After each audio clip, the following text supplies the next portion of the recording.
Adrian Cole controlled a multibillion-dollar empire from his glass-walled perch in the sky, convinced real power meant never needing anyone below him. But one catastrophic night shattered everything, leaving him ruined and unexpectedly reliant on his housekeeper's overlooked daughter. When Naomi quietly asked if she could inspect his crashed systems, Adrian almost laughed. What could a mid-20s community college coder do that his elite engineers couldn't? But there was one crucial thing the fallen tycoon didn't know. The young woman, standing in his penthouse, someone he'd barely acknowledged, was about to become either his redemption or his destruction, and she was the only person alive who could prove the betrayal came from inside his own boardroom. Before we dive back in, let me know in the comments where you're watching from. And if these kinds of stories keep you hooked, don't forget to subscribe so you never miss the next episode. Adrian Cole faced the floor-to-ceiling windows of his corner office. 63 stories up, surveying the metropolis that had turned him into a legend. His reflection stared back, impeccable charcoal suit, salt and steel hair styled with surgical precision. Far below, streets churned with people who would never know what it felt like to command a tech conglomerate worth billions. He smirked faintly, swirling whiskey in a crystal tumbler. This was his kingdom, raised from nothing but ambition and calculated ruthlessness. "Mr. Cole?" A wavering voice clipped through the quiet. Adrian turned, his expression cooling instantly. Ethan Grady, his IT director, hovered in the doorway, gripping a tablet like a lifeline. Sweat beaded on his temple despite the perfectly calibrated AIR conditioning. "This better be critical, Grady. I finalized the Kingsley acquisition in 20 minutes. Ethan stepped farther in, swallowing. "Sir, it's about the new AI engine. Our security team flagged unusual activity. It could be a breach. We're seeing anomalous behavior in the core." Adrian set his glass down with a soft click. "Could be a breach?" Ethan nodded nervously. "We aren't fully sure yet, but the patterns are alarming. I recommend a full diagnostic before launch. Pause tomorrow's rollout until we're confident everything's clean." "Before what exactly?" Adrian's voice sliced the room. "Before we seal the biggest deal of the decade. Before we rewrite predictive investing. Do you understand what's riding on tomorrow?" Ethan flinched. "Yes, sir. But if someone accessed our core systems, then they'll meet the most advanced encryption on the market," Adrian cut in, snatching a folder from his desk. "I didn't build Cole quantum systems by jumping at shadows. The platform is fine. Your job is to make sure tomorrow's presentation is flawless." Ethan's jaw tensed, but he nodded. "Understood, sir." As the IT director retreated, Adrian returned to his windows. The city glittered with promise. Tomorrow, he'd unveil technology that would make him untouchable. Tomorrow, his legacy would be etched in steel and code. He had no idea tomorrow would never arrive. That night, Adrian worked late, combing through projections and investor portfolios. His assistant had gone hours ago. The cleaning crew had finished, leaving the tower humming with the low murmur of after-hours ambition.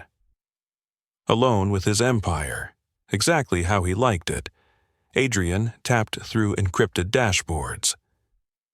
At 11:47 p.m., his monitor flickered. He frowned, tapped a key. The screen went black, then exploded with red alerts and cascading error messages, piling faster than he could read. His phone vibrated violently across the desk. "Cole," he answered sharply. "Sir, we've got a situation," Ethan blurted, voice taut. "The servers are collapsing, all of them." Adrian's blood ran cold. "What do you mean, all?" "Every system tied to the AI engine." They're failing in sequence. We're trying to contain it, but it's spreading like wildfire. This is the breach I tried to warn you about." Adrian was already on his feet, grabbing his jacket and heading for the private elevator. "I'm coming down. No one leaves." The descent to the server floor felt endless. When the doors parted, chaos swallowed him. Engineers crowded around glowing monitors, faces ghostly in emergency lighting. A thin veil of acrid smoke curled from one rack, stinging the air. Ethan stood at the center, barking orders that no one seemed able to execute fast enough.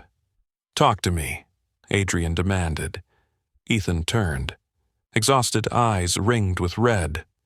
"Someone planted a back door months ago. It's been dormant until tonight. Now it's detonating everything. The algorithm is self-corrupting, dragging legacy systems down with it. Shut it off," Adrian snapped. "We're trying," Ethan said tightly. "But whoever did this knew our architecture intimately. They're tunneling through our own security. Every time we seal one route, another opens." He yanked up a display showing code spilling like a waterfall. "And it's not just destruction. They're copying data as they burn it." Adrian felt the room tilt. "Copying it where?" "We haven't traced the endpoint yet. But your algorithm, investor files, proprietary frameworks, everything's streaming out. By the time we chase it, they'll already have it all." Night stretched into a brutal dawn as Adrian watched his empire cannibalize itself. By 6 a.m., the devastation was undeniable. Overloaded racks had burned out. Critical data sets were corrupted beyond salvage.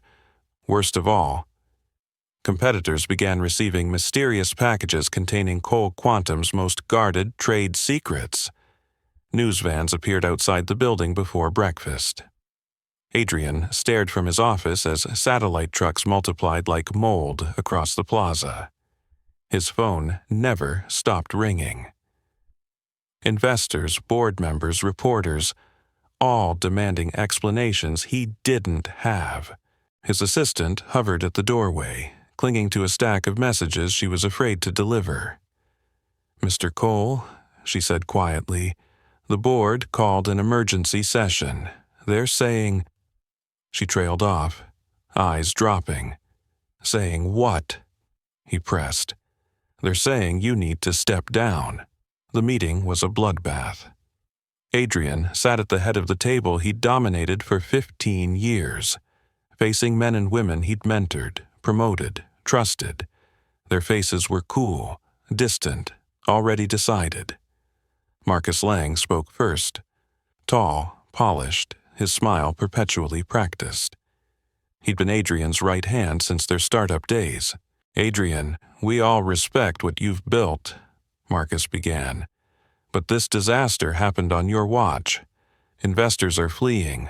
Our stock dropped 40% overnight. We need decisive action." "Decisive action," Adrian repeated, voice dangerously soft. "Or a convenient scapegoat." "Don't make this emotional," another director cut in. "This is about protecting the company." "The company I created," Adrian shot back. Marcus leaned forward, expression sympathetic but hard. "The company that just hemorrhaged billions," he said smoothly.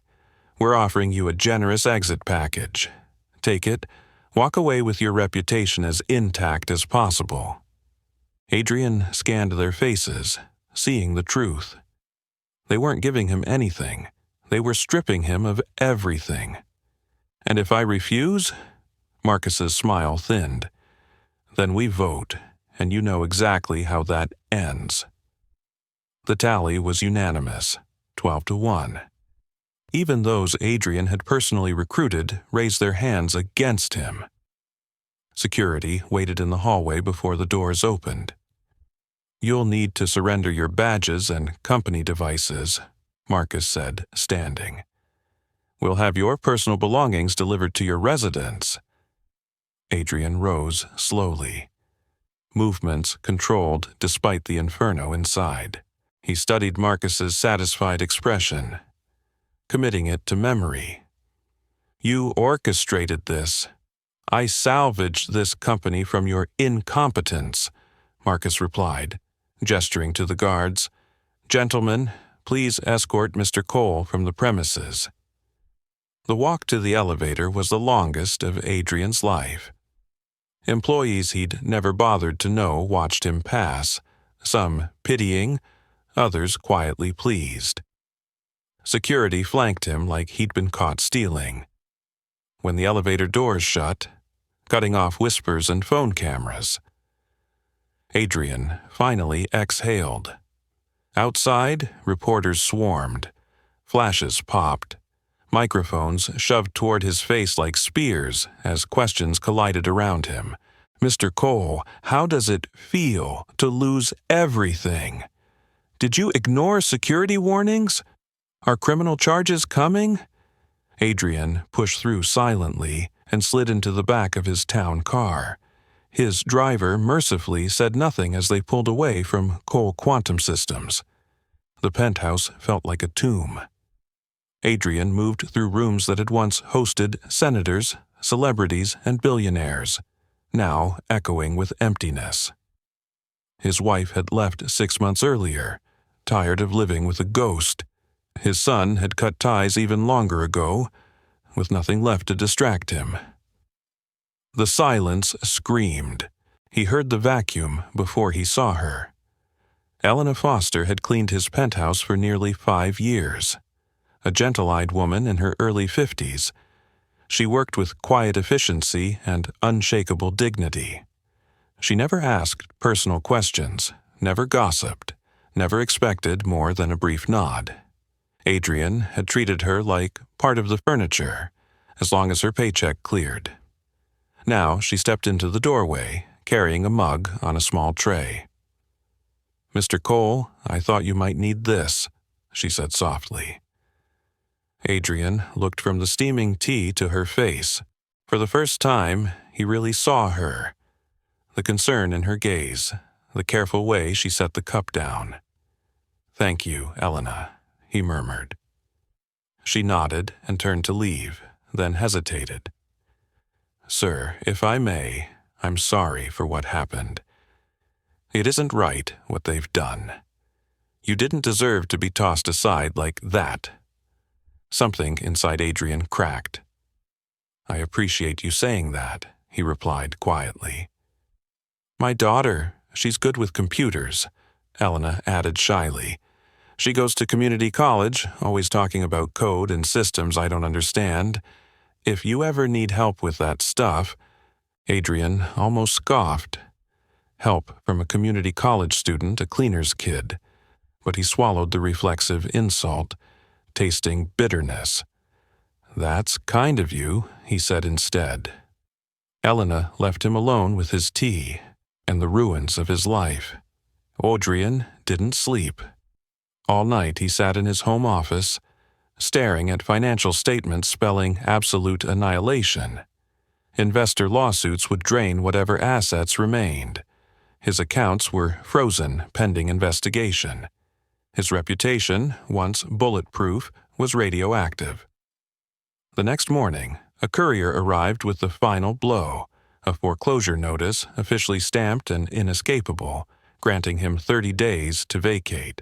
He read it 3 times before the words sank in. Bankrupt, homeless, finished. Voices drifted from the kitchen. Elena was on the phone, speaking in a low, worried tone. "No, sweetheart, it really is that bad. But he's a good man under it all. He's just lost right now. I'm scared he's alone in this huge place." "Yes, I'll be careful. Love you too." That evening, Adrian sat in the dim living room with a bottle of scotch, watching the city lights smear together. His laptop glowed on the coffee table. Empty desktop, taunting him. He tried accessing old backups, shadow servers, anything that might salvage a fragment of his empire. Every path was blocked, wiped, or corrupted. He didn't hear footsteps until someone spoke. Mr. Cole? Adrian turned. A young woman stood in the archway, mid-20s, sharp eyes, natural curls pulled into a neat bun, jeans, simple sweater, laptop bag slung over one shoulder.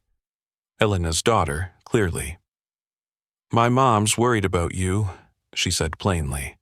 "She asked me to stop by after class." "I'm fine," Adrian muttered. "With respect, sir, you don't look fine." She stepped closer, glancing at the laptop. "Is that what's left of your system, the one that imploded?" "What's left of it," he admitted. There was a short pause. "Mr. Cole, maybe I could take a look?" The suggestion hit like a slap. He almost laughed. This kid, who probably learned Python from YouTube, thought she could solve what his elite team couldn't. But her expression wasn't arrogant or pitying, just calmly confident. "I doubt you can help," he said, though the words lacked conviction. She didn't flinch. "Maybe, maybe not. But it can't get worse, right?" Adrian studied her, then gestured toward the chair beside him. "Knock yourself out." The next morning, Elena arrived early, her spare key jingling in the lock. She'd long made a habit of arriving before Adrian woke, brewing coffee and restoring order to whatever chaos he'd created overnight. Today, she found an unexpected sight.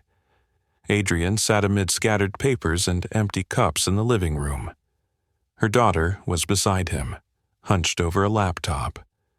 "Naomi, honey, what are you doing here?" Elena gasped. Naomi looked up, eyes red from an all-night screen marathon. "Mom, you have to see this." She spun the laptop toward them. Someone didn't just hack Mr. Cole's system, they sabotaged it from the inside. Look at these code fragments. They're intentional. Someone wanted everything to collapse. Adrian, equally exhausted, pointed at the monitor. "Your daughter is either a genius or some kind of miracle worker. I haven't decided which." Elena stepped closer, torn between pride and fear. "Naomi, you have class this morning," she reminded gently. "This matters more," Naomi insisted, fingers flying. "See this embedded string? It's the malware's signature.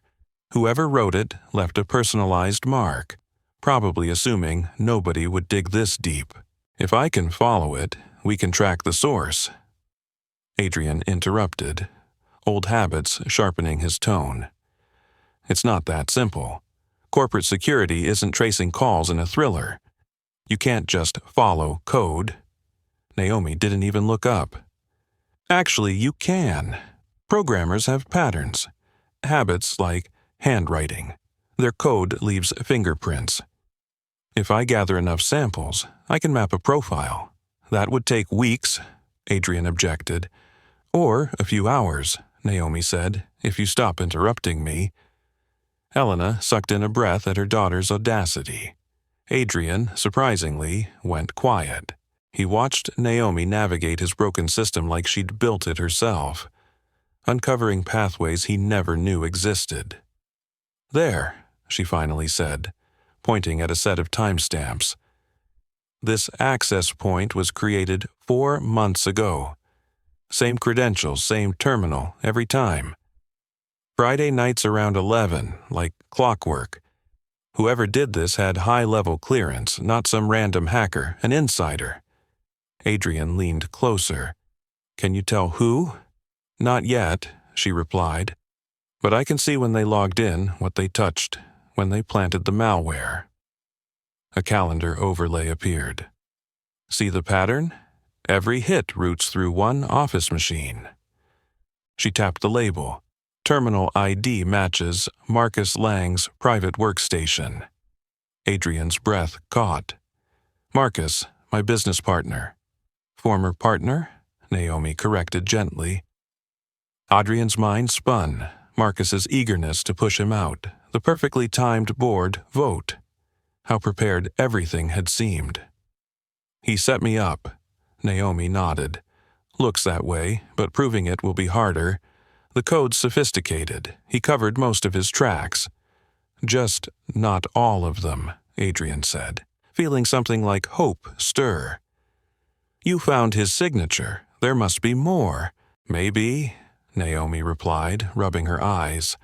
But this isn't just about catching him. If Marcus has your algorithm, he's probably already weaponizing it. By the time we expose him, he could build a new empire on your stolen tech. The truth stung. Adrian paced. Then we move fast. Can you keep digging? Naomi glanced at her mother. Elena's face tightened with worry. Honey, maybe leave this to professionals. I am a professional, Naomi shot back. I just don't have a fancy diploma yet.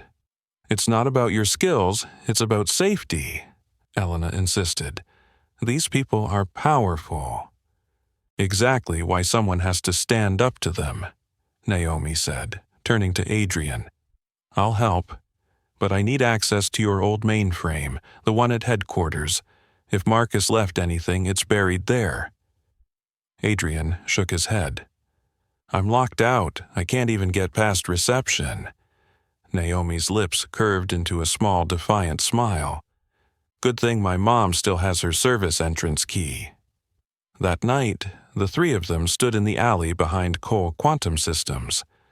The tower loomed overhead, glass and steel reflecting streetlights like cold fire. Security cameras swept the obvious entrances, but the service door used by janitors and maintenance sat in shadow. Elena's hands trembled as she slid the key into the lock. If we're caught, we won't be, Naomi whispered. Mom, you know this building better than anyone? Can you guide us? Elena nodded reluctantly and led them through industrial corridors. They slipped past storage closets and cramped break rooms, climbing back stairwells built for people deemed unimportant. Adrian followed in silence, humbled by how much of his own building he'd never bothered to see. The server room roared with cooled air and humming machines. Naomi plugged her laptop into a forgotten terminal in the corner and got to work immediately. Okay, I'm inside. Their security's solid, but they're not expecting an intrusion from the custodial wing. Adrian kept watch near the door, while Elena hovered protectively behind her daughter. Minutes dragged. Footsteps echoed faintly somewhere above them. Naomi, Adrian hissed, we need to move. Almost there, she muttered, sweat beading at her hairline despite the cold. Just need to... Yes. She pulled up a directory, eyes widening. Mr. Cole, look, on screen. A hidden project tree glowed. Operation Hydra, stamped with Marcus's credentials. Files detailed the sabotage plan, the breach timeline, even covert communications with rival firms. It was all there, written with the arrogance of a man certain he'd never be caught. Can you copy it? Adrian asked. Naomi was already exporting. Duplicating to 3 separate encrypted drives. This is IT. This is what you needed. Heavy footsteps thudded overhead, growing louder. A nearby door slammed. Adrian's pulse spiked. How long? 30 seconds, Naomi said. A radio crackled in the hallway. Security to server room. Unauthorized activity at Terminal 7. 20 seconds, she added, voice tight. The door handle rattled. Done, Naomi whispered, ripping her laptop free and shoving it into her bag. Elena grabbed her arm and pulled her toward a narrow maintenance exit Adrian hadn't noticed. They hurried through twisting back passages as shouts erupted behind them. Radios squawked orders. Security flooded the server room too late.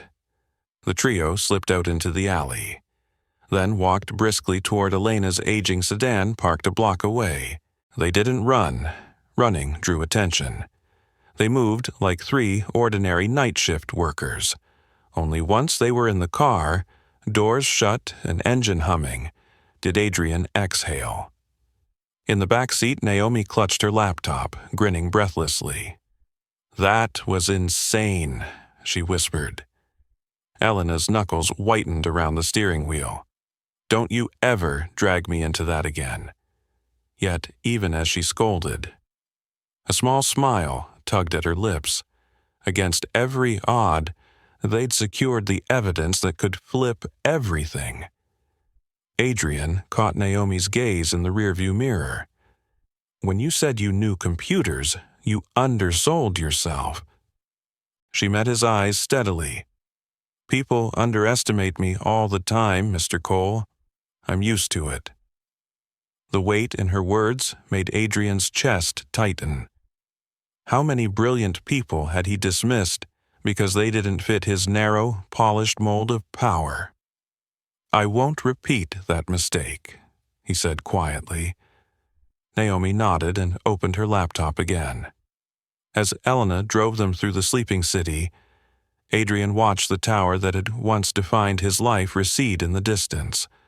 For the first time since the crash, he felt possibility. After their escape, Adrian found himself in unfamiliar terrain. Elena's modest two-bedroom apartment in a quiet, aging complex far from downtown glass and steel. The living room became their improvised war room. Naomi's laptop and scattered printouts colonizing every flat surface. Adrian sat on the sagging couch, watching Naomi decrypt files with fierce concentration. In the cramped kitchen, Elena brewed coffee for yet another late night. The apartment smelled like vanilla candles and last night's stew, so different from his sterile penthouse, it disoriented him.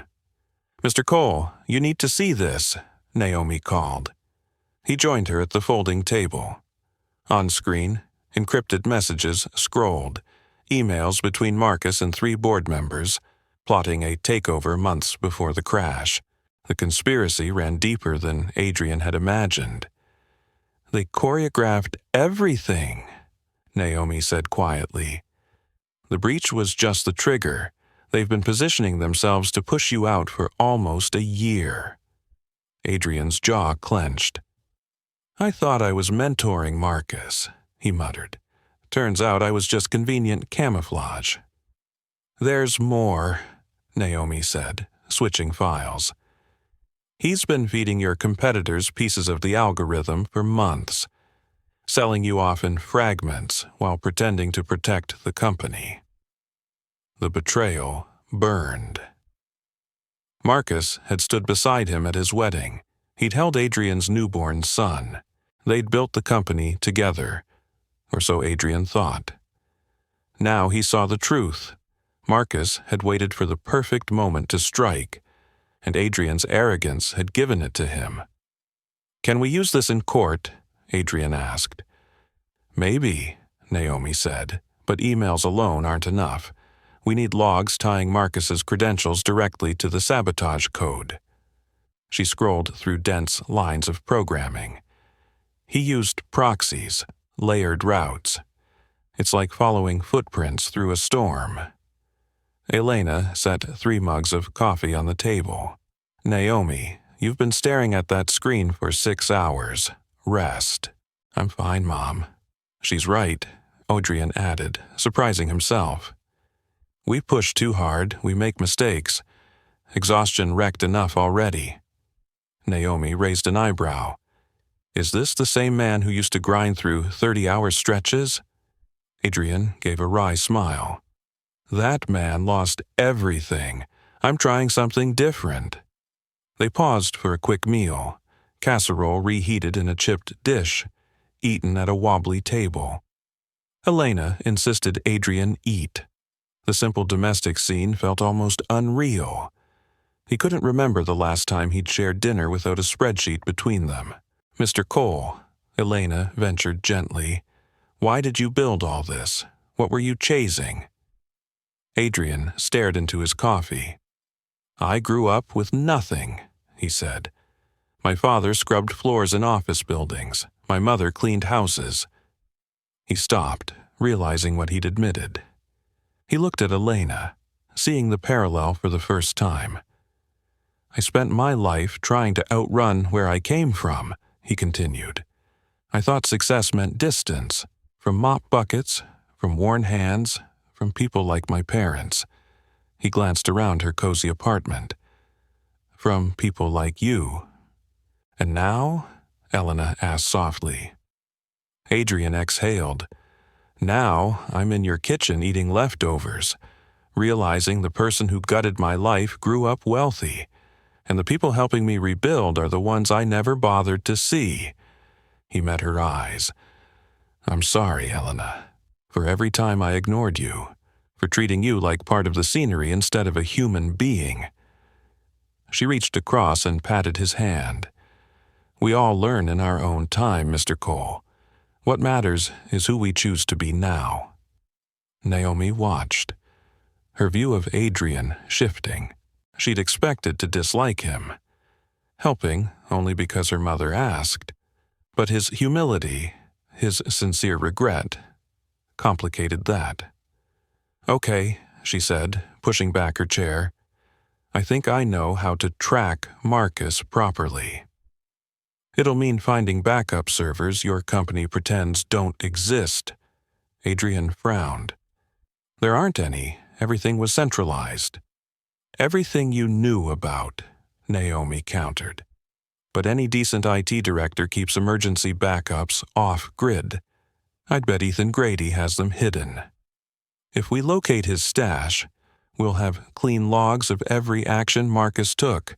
Undisturbed, time-stamped, court-friendly. How do we find them? Adrian asked. We ask Ethan, Naomi replied. He won't help, Adrian said. He works for Marcus now. Does he? Naomi pulled up Ethan's file. According to this, he submitted a resignation 2 days after you were forced out. HR never processed it fully, but he stopped showing up. Doesn't sound like someone thrilled with the new regime. The next morning, they tracked Ethan to a small independent coffee shop downtown. He sat alone in the corner, dark circles under his eyes, fingers worrying a cardboard cup. When Adrian approached, Ethan stiffened, guilt and fear flickering across his face. Mr. Cole, I'm not here to yell, Adrian said, sliding into the chair opposite. I need your help. Ethan glanced nervously around. I can't be seen with you. Marcus made it very clear what happens to anyone who crosses him. Did he threaten you? Adrian asked. Ethan's silence answered. Naomi took the seat beside Adrian. Mr. Grady, do you have off-site backups? Somewhere Marcus doesn't know about? Ethan blinked. Who are you? Someone trying to fix what your boss destroyed, she said. Those backups could hold evidence Marcus can't scrub. We need access. Ethan's hands shook. If I help and Marcus finds out, I'm done. Not just fired, blacklisted. I'll never work in tech again. And if you don't, Adrian said quietly, you'll live knowing you let him get away with it. You tried to warn me. I ignored you. That's on me. But you have a chance to make this count. Don't let fear decide. Ethan stared into his coffee for a long moment, then scribbled on a napkin. There's a storage facility in Newark, Unit 247. Backup arrays there. You'll need this code. He wrote a long numeric string beneath the whole address. Thank you, Adrian said earnestly. I should have done more, Ethan whispered. I saw the access patterns changing. I should have forced you to listen. We both failed, Adrian said. Let's make sure that failure leads somewhere better. The storage facility was a hulking concrete block in a forgotten industrial strip, the kind of place people left things they didn't want found. They located Unit 247 on the 3rd floor. Inside, amid dusty boxes and old furniture, 3 server towers hummed quietly in the gloom. Naomi got to work immediately, tethering her laptop to the first tower. This is everything, she breathed. Every email, access log, code push from the last 2 years. Can you prove Marcus planted the malware? Adrian asked. Give me some time. Naomi's fingers flew. I need to cross-reference these logs with the malware signature, line them up with Marcus's credentials and session windows. It's like assembling a 1,000-piece puzzle blindfolded.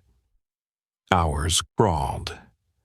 Elena fetched sandwiches from a deli down the street. Adrian paced the cramped unit, feeling useless for the first time in his life. He'd always been the smartest person in the room.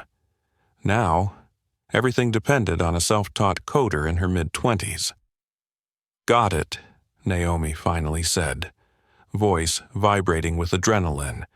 Mr. Cole, come here. On screen, a clean timeline charted every one of Marcus's moves, each unauthorized access, each file alteration, every covert message to outside firms. The evidence was exhaustive and undeniable.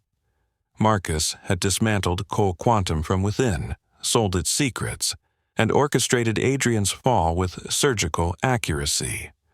Will this hold up in court? Adrian asked. It should, Naomi replied. These are official company logs, time-stamped. If we verify the backup's authenticity, this is devastating.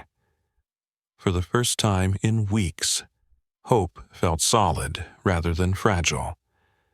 Adrian looked at Naomi, this extraordinary young woman who'd stepped into his wreckage and refused to back down. Humility washed over him. Naomi, he said carefully, when this is over, when we expose Marcus, I want to rebuild. Not the same soulless machine, something better, something that matters. He took a breath. And I want you as my partner, not an assistant, not an employee, a true equal in whatever comes next. Naomi stared, stunned. Mr. Cole, I haven't even finished my degree, she protested. You don't need a framed certificate, Adrian said. You need integrity and vision. You've got both. I spent decades thinking success meant corner offices and private jets. I was wrong. He glanced at Elena, whose eyes shone. Real success means building something worthwhile with people who actually care about the impact. Will you help me do that? Naomi looked to her mother. Elena nodded, tears slipping free. This is your call, sweetheart. I'm proud either way. I don't trust corporate culture, Naomi admitted. I've watched what it does. It chews people up. Then help me create a version that deserves your trust, Adrian said. No shark-filled boardrooms, no crushing competitors just because we can, just honest innovation with real guardrails. If I rebuild, I want to do it right. Naomi extended her hand. Equal partners. Equal say on every decision. Adrian clasped it firmly. Equal partners, he agreed. Over the next 2 weeks, they camped at Elena's apartment, refining evidence and crafting their case. Adrian reached out to a lawyer he respected, someone who'd left corporate defense work for civil rights because, as she'd once joked, she wanted to sleep through the night. Monica Hale listened to their story, fury sharpening her usually calm features. Marcus Lang did all this? She asked. I always knew he was ambitious, but this is criminal. Can we win? Adrian asked. With this evidence? Yes, Monica said. But you need to be ready. Marcus will go scorched earth. He'll attack your sanity, your competence, your past. Let him, Adrian replied. I've already lost everything that mattered. Not everything, Monica said, eyes flicking to Naomi. He'll come after you, too. He'll say you hacked company property, planted evidence, tried to extort him. It won't be pretty. Naomi lifted her chin. I can handle it. I hope so, Monica said. Because once we file, there's no backing out. They filed the suit the next day. The media explosion was immediate. Disgraced CEO alleges conspiracy. Cole fights ex-partner over sabotage claims. Tech feeds lit up. Marcus held a press conference hours later, standing before reporters with the wounded dignity of a falsely accused saint. "These allegations are absurd," he declared. "Adrian Cole is a desperate man inventing scapegoats for his own mismanagement. The courts will see through this." Behind the scenes, though, Marcus panicked. His lawyers flooded the court with motions to suppress the logs, claiming the servers were accessed illegally. They argued Naomi had no authority to retrieve corporate data, that Adrian's privileges were revoked, that the evidence was tainted. "They're scared," Monica said in a strategy meeting.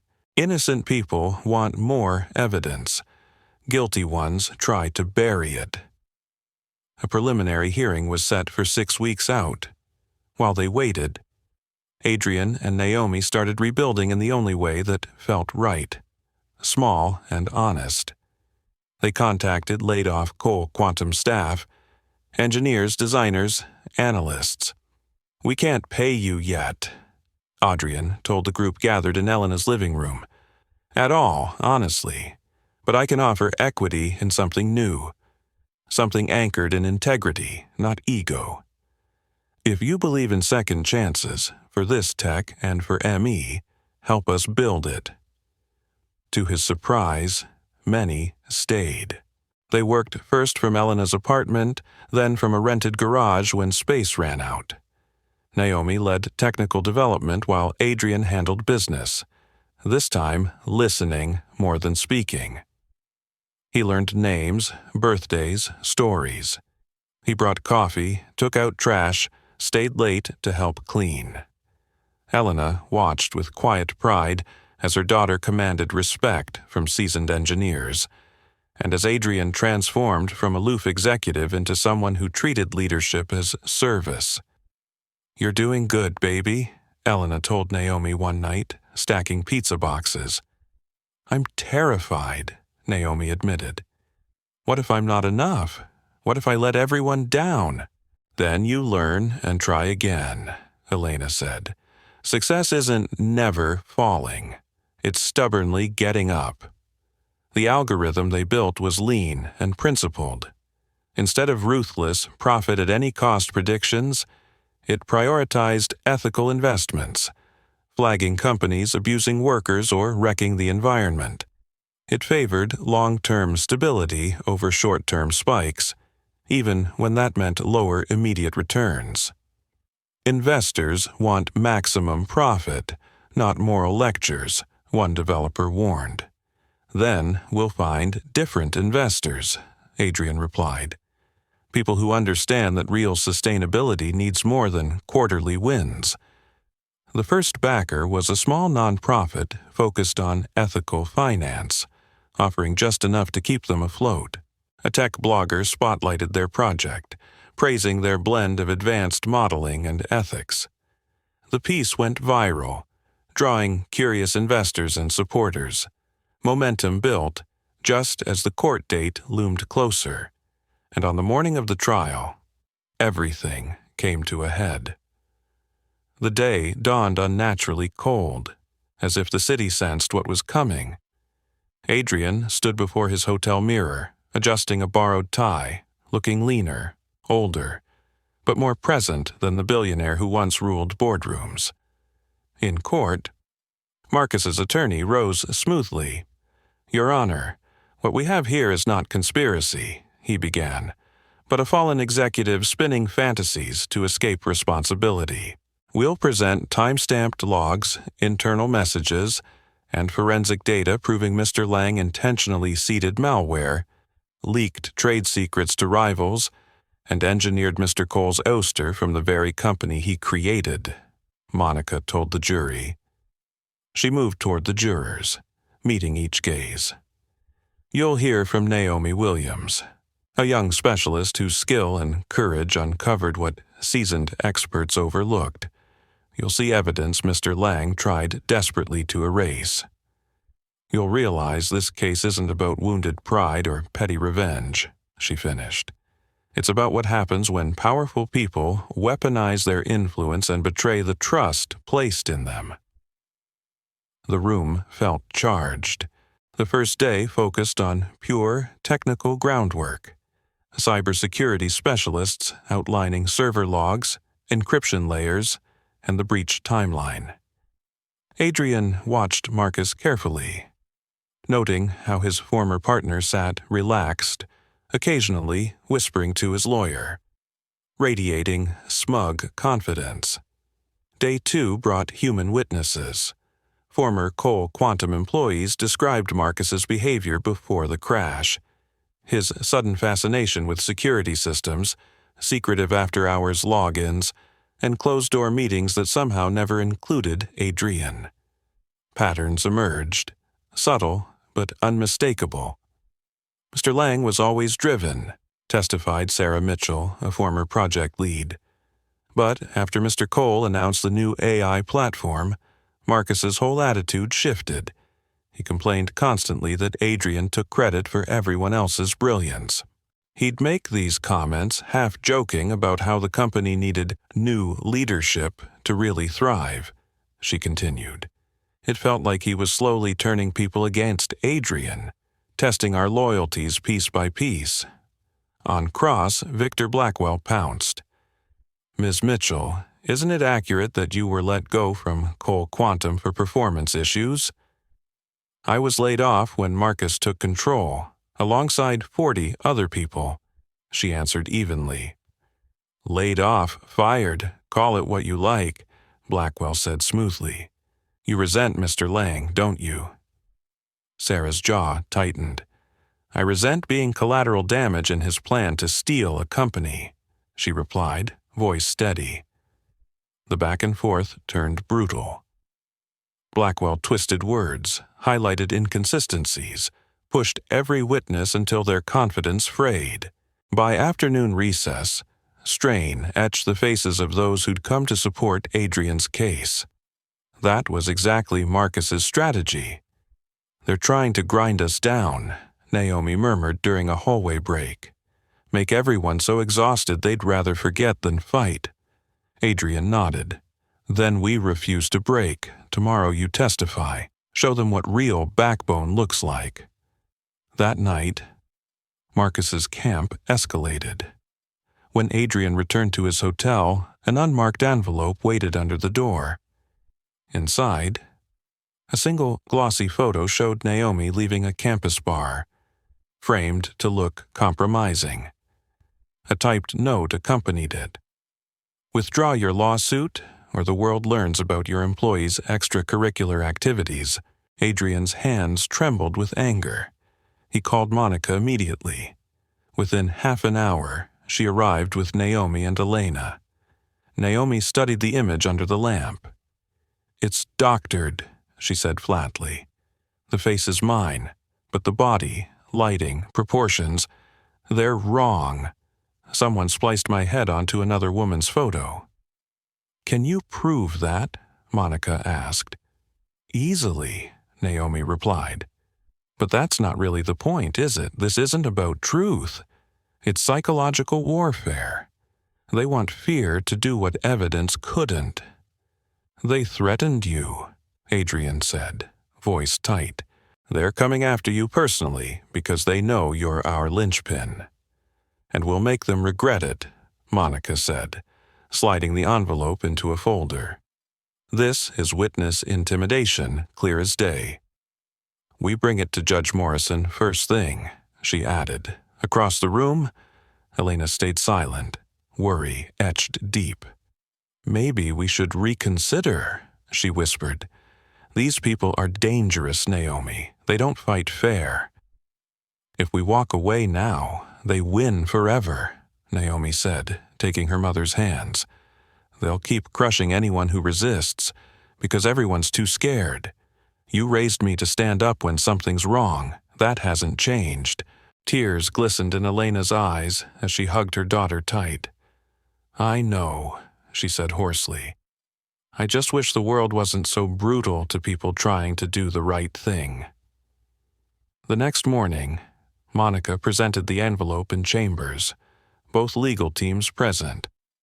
Judge Catherine Morrison's expression turned icy as she examined the photo and note.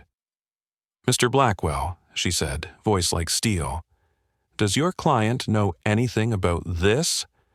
"Absolutely not, Your Honor," Blackwell replied smoothly. "This is clearly the act of some fanatic supporter, not—" "Spare me," the judge snapped. "You have until close of business to identify the source. If anyone linked to your team is involved, I'll refer criminal charges." "Are we perfectly clear?" she added. "Yes, Your Honor," Blackwell muttered. Judge Morrison surveyed the room. "Let me be explicit. Any further attempts to menace or manipulate witnesses will bring immediate sanctions. This is a courtroom, not a back alley brawl." When Naomi took the stand later that morning, tension crackled in the air. She wore a simple navy dress, curls pulled back, minimal makeup Elena insisted on to offset the harsh camera lights. She looked young, but unshaken. Her hands were steady as she swore the oath. Monica began gently, establishing Naomi's background. "Ms. Williams, tell the court about your studies in computer science." "I'm in my 3rd year at a community college," Naomi replied clearly. "My focus is computer systems and cybersecurity. I've also completed multiple advanced online certifications in network defense and digital forensics." "What first drew you into this field?" Monica asked. A small smile tugged at Naomi's mouth. "When I was 15, my mom's bank account got hacked," she said. "We lost $300 we desperately needed. I started teaching myself tech basics so I could track what happened. I traced the breach, turned everything over to the FBI, and we eventually got reimbursed. That experience hooked me. I realized understanding digital systems meant protecting people like my mom." "How did you become involved in Mr. Cole's case?" Monica asked. "My mother cleans his home," Naomi answered. "After his company imploded, she worried about him and asked me to see whether anything from his system could be salvaged. Once I started digging into the corrupted data, it was obvious the failure wasn't random. The collapse wasn't some unfortunate glitch. It was engineered, meticulous, deliberate sabotage, not an accident." She spoke plainly, without dramatics. Monica guided her step by step through the technical trail. How she identified the malware signature, traced access routes, and built a timeline of Marcus's actions.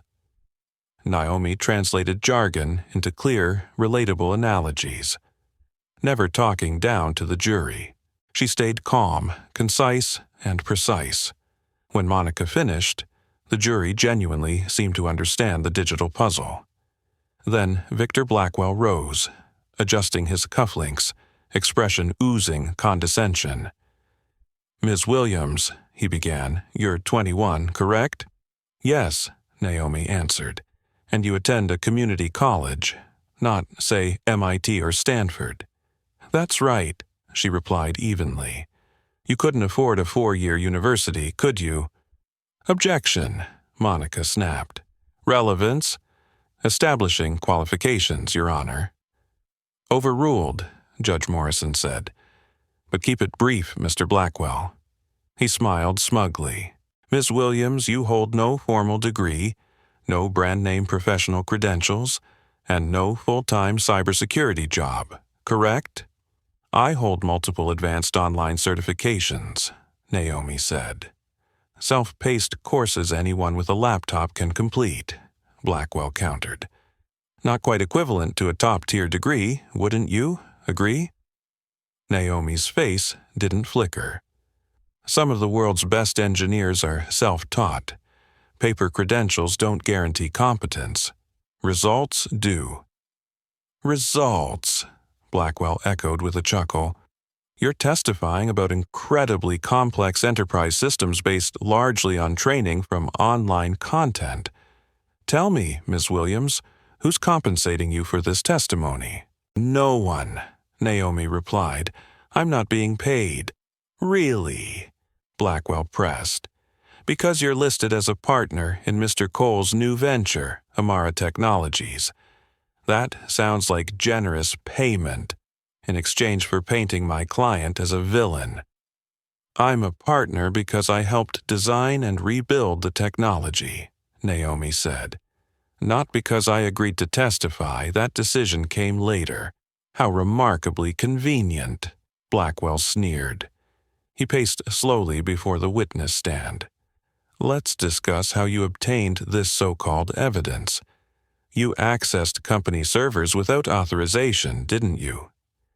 "I accessed backup systems using information provided by the former IT director," Naomi answered. "Backups that stored critical logs. Backups that were still corporate property," Blackwell stressed. "Property you had no formal legal right to touch, correct?" "The company had been stolen from its rightful owner through illegal means," Naomi said. "I was helping recover proof of that theft." "That isn't your call to make," Blackwell snapped. "You're not an attorney, a judge, or federal law enforcement. You're a young woman playing vigilante hacker, barging into protected systems because you assumed you knew better." Murmurs rippled through the gallery. Judge Morrison rapped her gavel.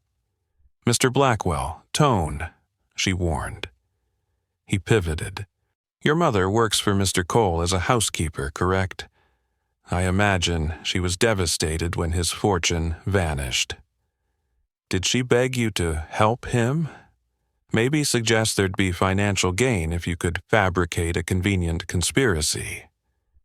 Naomi's composure finally shifted, not with anger, but with fierce conviction. "My mother is the most honest person I know," she said. "She taught me character is measured by what you do when nobody's watching. She spent decades cleaning up after people who never bothered to learn her name. She deserves better than your insinuations." "So no," Naomi continued, voice steady. "She didn't push me to lie. She raised me to tell the truth even when it's dangerous or inconvenient. That's exactly what I'm doing right now." The room fell silent. Even Blackwell looked momentarily unsettled. Naomi pressed on. "You're right that I'm young. You're right I don't have prestigious diplomas, but I read code the way musicians read sheet music. I see patterns where others see gibberish. What I saw in Cole Quantum Systems wasn't random. It was intentional sabotage, with Mr. Lang's digital fingerprints embedded throughout. You can attack my resume all day, but it doesn't change what the data reveals." Blackwell stiffened. "No further questions," he said, retreating. Monica rose for redirect. "Ms. Williams, could you explain to the jury what a digital signature is in programming terms?" "It's like a fingerprint in code," Naomi answered. "Every developer has quirks, how they name variables, structure functions, comment their work, handle errors. Those habits form a pattern, as unique as handwriting." "And did you find Mr. Lang's digital signature in the malicious code?" Monica asked. "Not once," Naomi said. "Dozens of times across multiple modules, all time-stamped during periods when Mr. Lang alone had the high-level access. How likely is it someone else perfectly mimicked his style at precisely those times?" "Statistically," Naomi replied, "the odds are essentially zero." Monica displayed enlarged code samples on screens around the courtroom, highlighted sections glowing. "Ms. Williams, walk us through what the jury is seeing."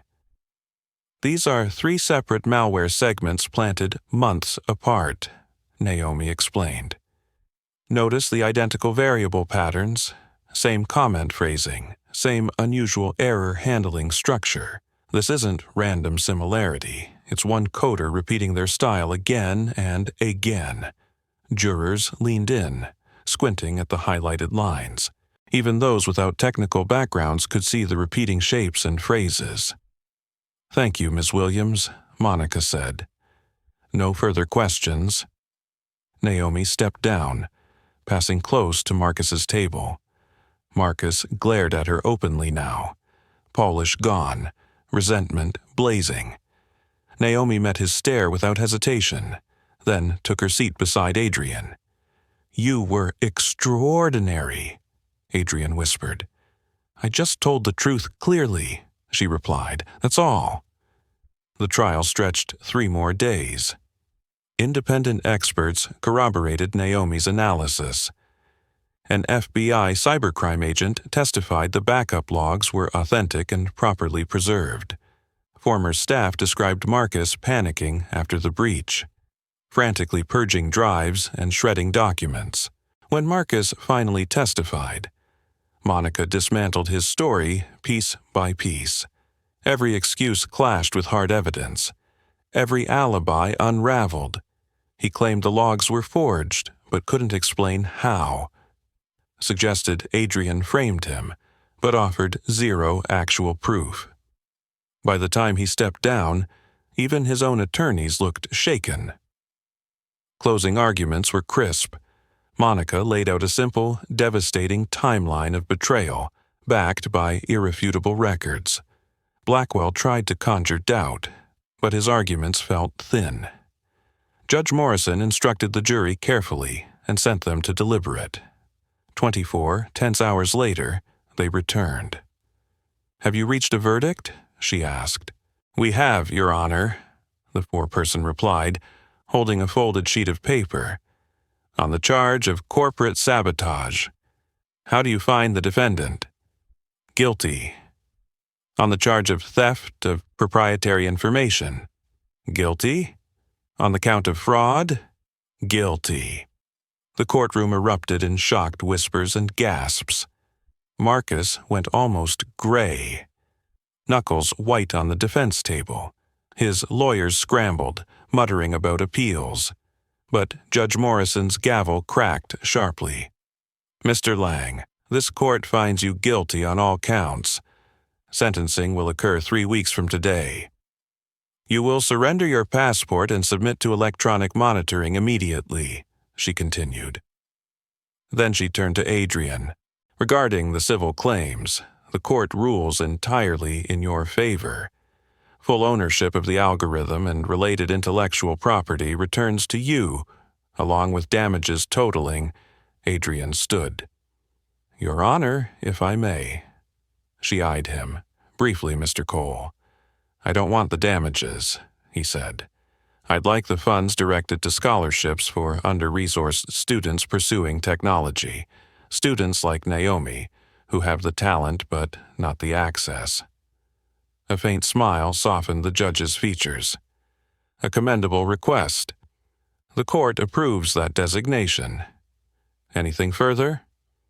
"Yes," Adrian said. "I ask that Ms. Naomi Williams be recognized as co-creator of the algorithm in the official record. Her contribution is undeniable." "Granted," Judge Morrison said. "Ms. Williams, congratulations." Outside, reporters swarmed as they exited the courthouse, microphones thrust forward. Adrian paused briefly. "Justice wasn't just served for me today," he said. "It was served for everyone ever told they didn't matter. This outcome belongs to a young woman who refused to be dismissed," he added, nodding toward Naomi, "and to a mother who taught her that integrity outweighs comfort. Thank you." They slipped away before more questions could fly. That night should have been pure celebration. But Adrian felt uneasy. Marcus had been too composed at the verdict, not devastated, not enraged, calculating. Men like him didn't surrender. They regrouped. Adrian's instincts soon proved right. At 2 a.m., his phone shrilled. Monica's voice was taut. "Adrian, there's been a break-in. Someone hit Amara Technologies. The alarm tripped, police responded, but the intruders escaped before they were cornered." Adrian was dressed and moving seconds later. He arrived to flashing patrol lights painting the building red and blue. Inside, Desks were overturned, drawers rifled, server rack doors hanging open, cables severed. It didn't look like theft. It looked like a threat. A warning. Naomi stood amid the wreckage, laptop clutched to her chest, face pale but resolute. Elena had an arm wrapped protectively around her shoulders, eyes blazing. They were hunting our evidence backups, Naomi said as Adrian approached. They wrecked the main server array, but they didn't find what they wanted. Because you moved everything, Adrian guessed. Naomi nodded faintly. Because I never keep a single point of failure. Triple encrypted drives in 3 locations, plus redundant cloud mirrors. She managed a tired grin. Paranoia starts looking wise once people actually come after you. Detective Carla Rivera, no relation despite sharing Elena's accent, took statements. We captured footage of 2 masked suspects. Gloves, professional movements. This wasn't random vandalism. We're treating it as a targeted operation, Rivera continued. Someone hired them, Mr. Lang, Adrian said immediately. We can't claim that yet, Rivera cautioned. But given the timing, he's absolutely on our radar. Electronic monitoring shows he stayed home, but that proves very little. What should we do? Elena asked. Stay alert, Rivera said. We'll increase patrols. I'd also suggest private security for all 3 of you until we have suspects in custody. After the officers left, the trio sat amid overturned chairs and scattered papers. Dawn smeared gray and pink across the shattered blinds. He's not done, Naomi said quietly. The verdict didn't end anything for him. He'll keep pushing, trying to scare us back into silence. Then we make hiding impossible, Adrian replied. He pulled out his phone and drafted a detailed account for every journalist in his contacts. Within hours, major outlets blasted the headline, Convicted Saboteur Linked to Break-In at Victim's New Company. Public outrage was immediate. Social feeds flooded with support for Amara Technologies and demands that authorities clamp down harder on Marcus. By noon, the FBI had opened a new investigation into potential witness retaliation and conspiracy. Marcus's attorneys issued a statement denying involvement, blaming unknown extremists. But investors abandoned him in droves. Remaining partners severed ties. Firms that had bought his stolen tech now faced their own legal storms.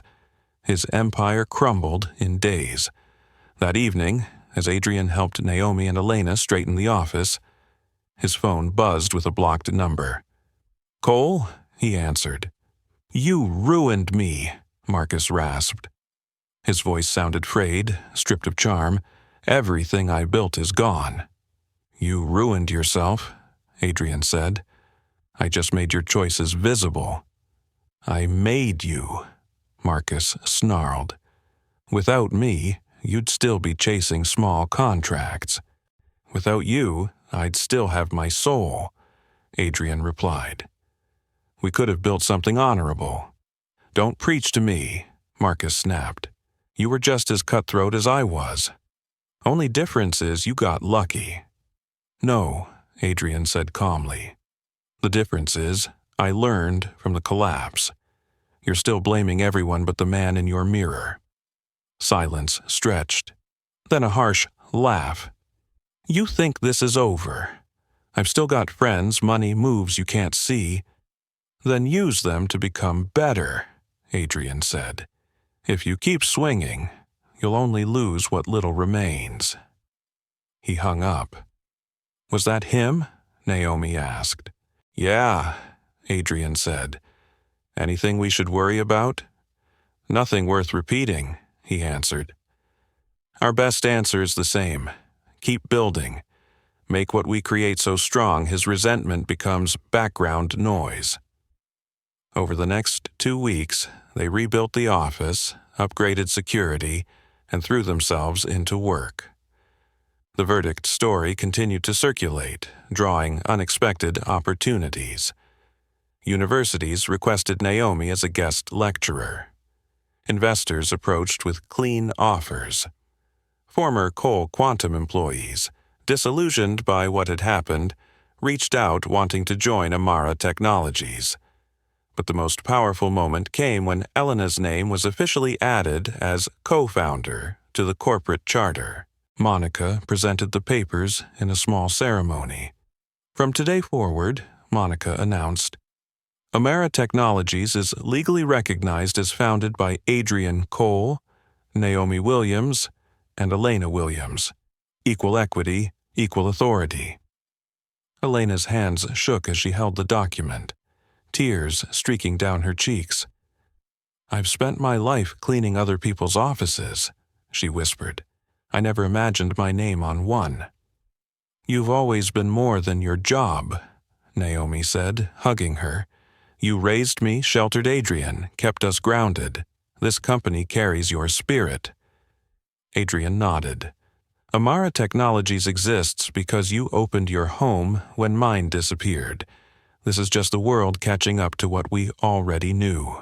Surrounded by their small but growing team, they felt something richer than victory, belonging. Months turned into half a year. Adrian stood outside their new permanent headquarters, a renovated community center in a working-class neighborhood. Not a gleaming skyscraper, but a brick building with history and big windows spilling sunlight across the street. What do you think? Naomi asked. Blueprints tucked under her arm. It feels honest, Adrian said, like a real place for real people. Renovations had become a neighborhood project. Local contractors working alongside staff, teaching teens construction and tech skills. Elena insisted on inclusive hiring, valuing potential over polished resumes. The result was a team humming with energy and diverse perspectives. A sharp contrast to the homogeneous halls of Adrian's old company. The grand opening stunned him. Former colleagues, curious investors, and reporters filled the courtyard. More importantly, 50 scholarship recipients, students from overlooked communities, sat in the front rows. Their tuition was funded by the damages Adrian had redirected after the trial. Naomi stepped behind the podium, looking both nervous and luminous in a simple gray suit. The murmurs faded as she began. 6 months ago, I was juggling community college classes and barista shifts to help my mom cover rent, she said. Today, I'm standing here as CEO of a tech company trying to redefine what ethical innovation looks like. She let that sink in. But this isn't just my story. It's ours. Everyone society underestimated. We've all been told we're not enough, not polished enough, not credentialed enough, not connected enough, she continued. Amara Technologies exists to prove talent isn't born from privilege. It's born from opportunity and persistence. She gestured to the scholarship students. These 50 represent everything we believe in. Bright minds who were always worthy, but rarely invited. Our program fully funds their education, pairs them with mentors, and guarantees internships here. Because we're not just constructing a company, Naomi said. We're building a pipeline for innovators who might otherwise be invisible. Applause crashed through the courtyard. Adrian watched from stage left, heart full, seeing his younger self in awe of her. Elena spoke next. Most of my life, I've been unseen, she said. I cleaned offices when they were empty, wiped desks for people who never learned my name. The world treated my work as disposable. But my daughter never saw me that way, she continued. And now, having my name on this building isn't about ego. It's a reminder that every person, no matter their job, deserves respect and recognition. She looked toward Adrian. This company is named Amara Technologies not just for me, but for what the name stands for: dignity, respect, the belief that everyone deserves to be seen. If we can succeed while honoring that, she finished, then our impact will outlast any balance sheet. When Adrian took the mic, he ditched his prepared remarks and spoke from experience, voice roughened by perspective. "I built my first company on ego and hunger," he said. "I judged success by profit margins and office views.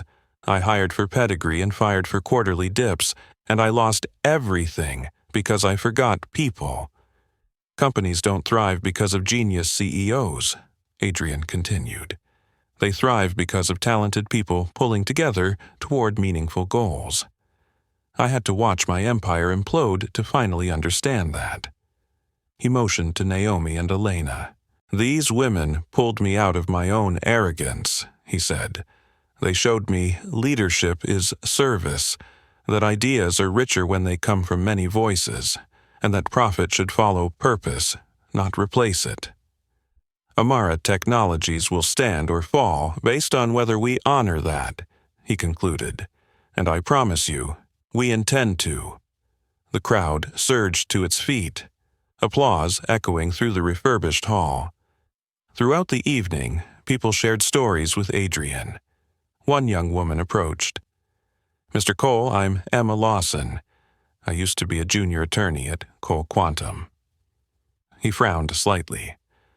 "I'm sorry, I don't quite—" "You wouldn't," Emma said kindly.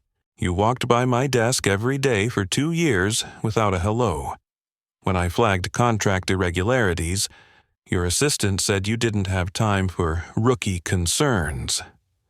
Shame tightened Adrian's chest.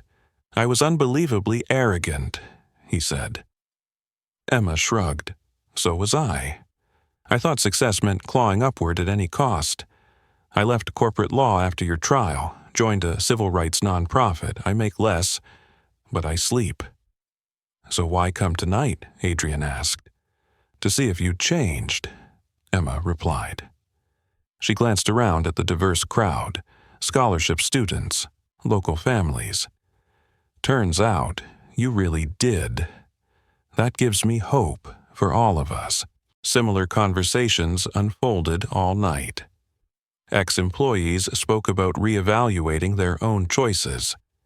Investors discussed shifting funds toward mission-driven ventures. Students shared dreams with newfound confidence.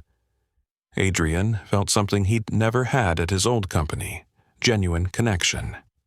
Later, he found Naomi in her office, surrounded by whiteboards dense with diagrams and code. "You were phenomenal today," he said from the doorway. "We were," she corrected, eyes still on her screen. "This place belongs to all of us." "What are you working on now?" he asked. "Next-gen safeguards," Naomi replied. "If we're licensing our algorithm, I want ironclad guardrails, so it can't be twisted into predatory tools. Our tech should protect people, not exploit them." Adrian settled into a chair. "When we met, I pegged you as a bright kid who could debug my laptop. I never imagined you'd completely rewire how I understand leadership and success." Naomi finally looked up, smiling faintly. "And I pegged you as another entitled billionaire getting what he deserved," she said. "Turns out we misjudged each other. Maybe the big takeaway is we're all wrong until we really look." The first year flew. Their ethical AI drew steady interest. They licensed it only to companies that passed rigorous reviews. Several major corporations failed that test. Naomi refused to budge, despite the staggering checks they waived. "We just walked away from $3 million, a financial advisor complained. "And avoided selling our soul for it," Naomi replied. "Their record with user data is awful. I'm not helping them optimize exploitation." Adrian backed her without hesitation. "We reject any deal that clashes with our principles," he told the board. "Non-negotiable." Some investors grumbled and left. Others stayed, drawn by consistency. Slowly, Amara Technologies earned a reputation for meaning every word it said. Profits were modest compared to tech giants, but clean and steady. The scholarship program expanded from 50 students to over 200, offering mentorships, internships, and a clear pipeline into meaningful tech roles, especially for those traditional hiring had ignored. Naomi, now 26, became a regular on conference stages, speaking about ethical AI and her journey from community college to CEO. She never sanitized her background.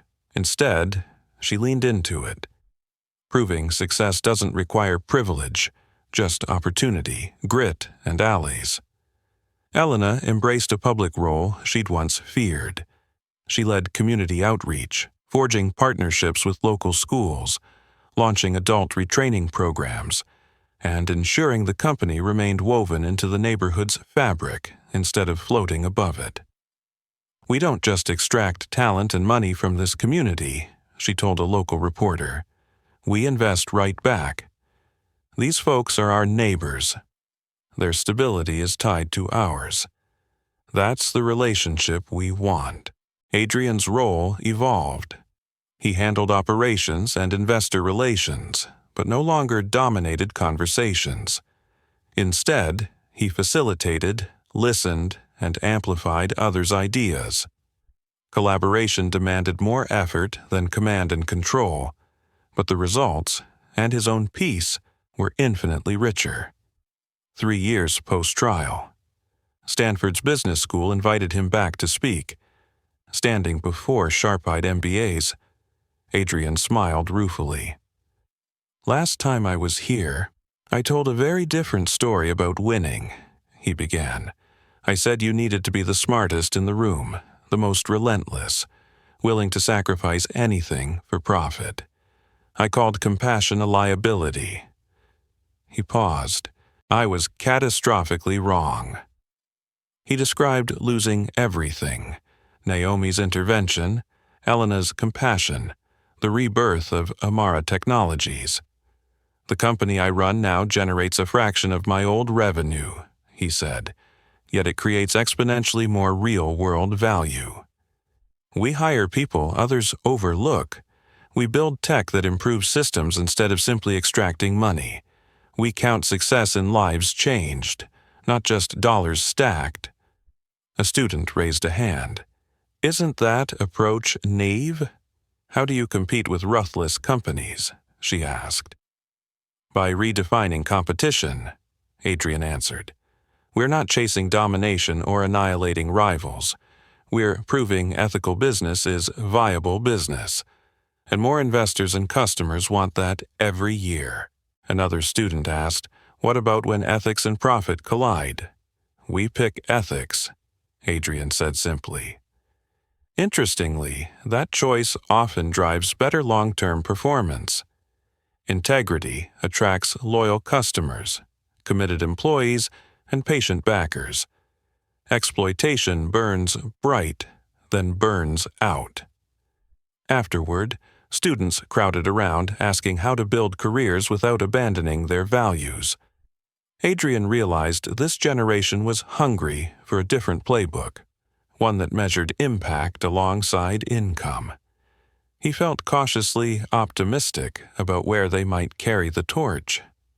Meanwhile, Marcus received his sentence: 5 years in federal prison for sabotage, fraud, and IP theft.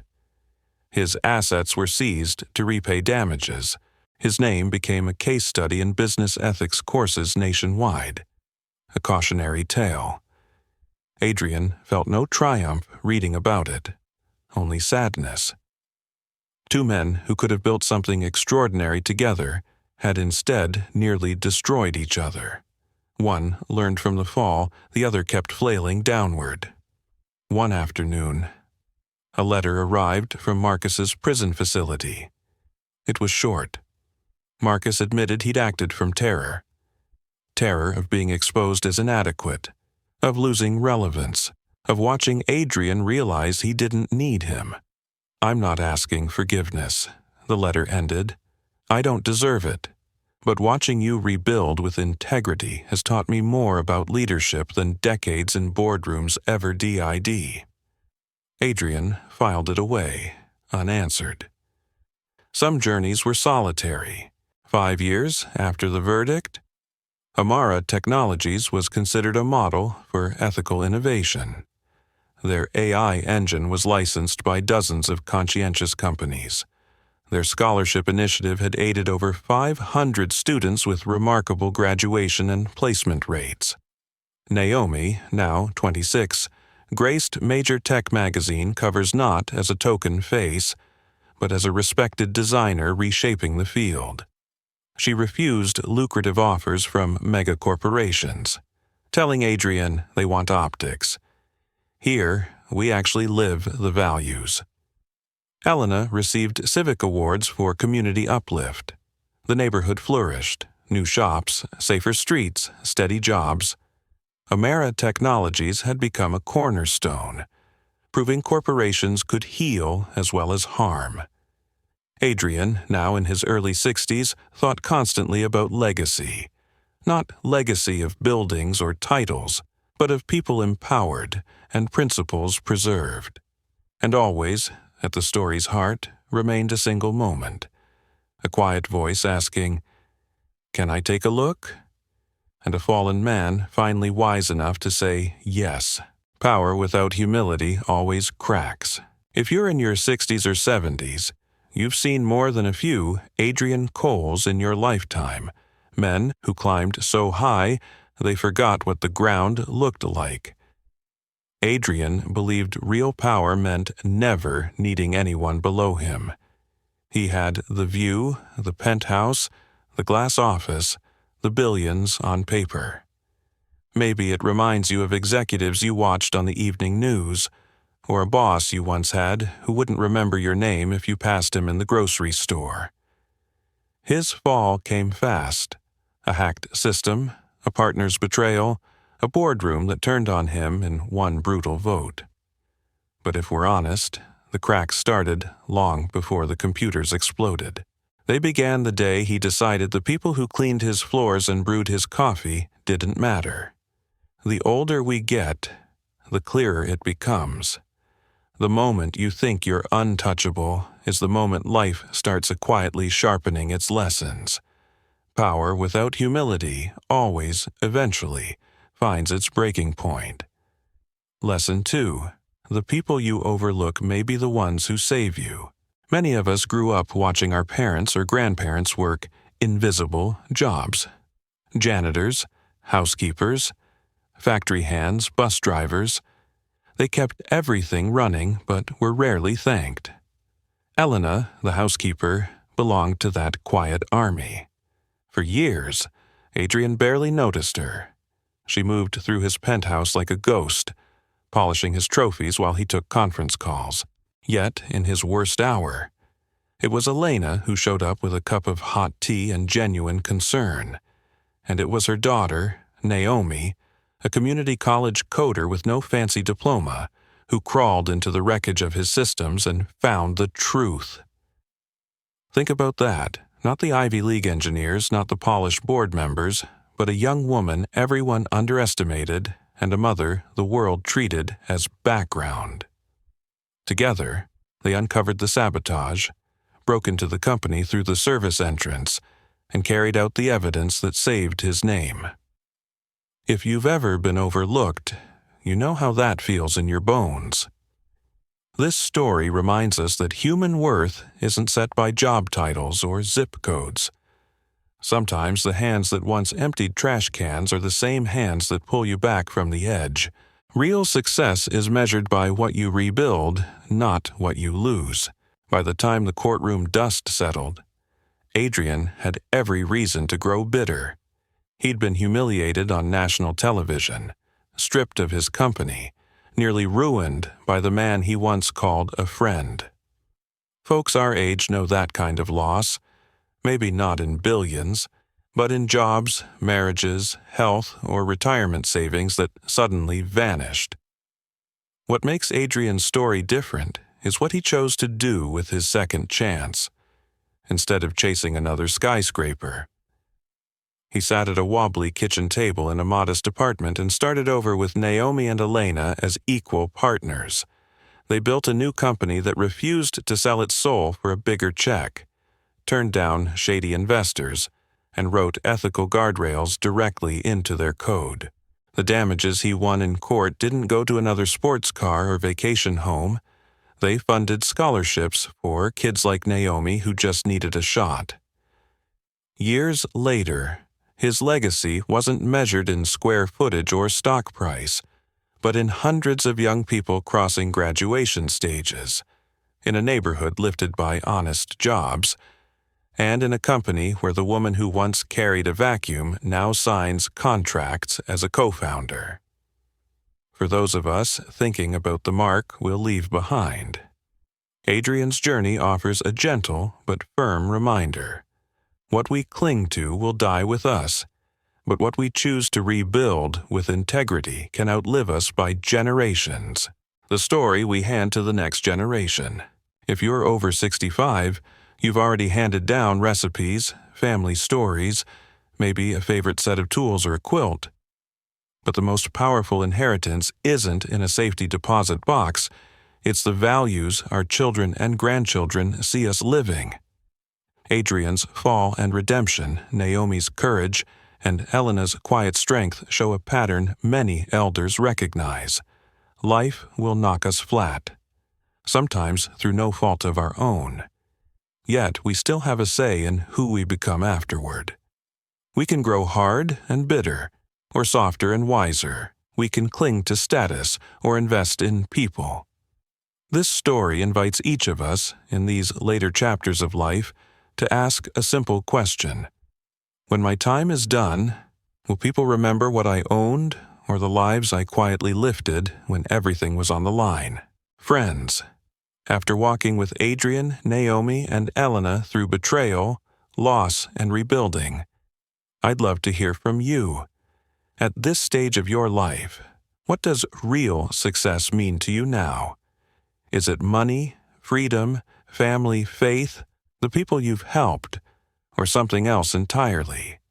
If you were in Adrian's shoes, who in your life would you want standing beside you in the storm, and why? Share your thoughts in the comments, tap the like button, and subscribe to my YouTube channel so you don't miss the next story and the next set of life lessons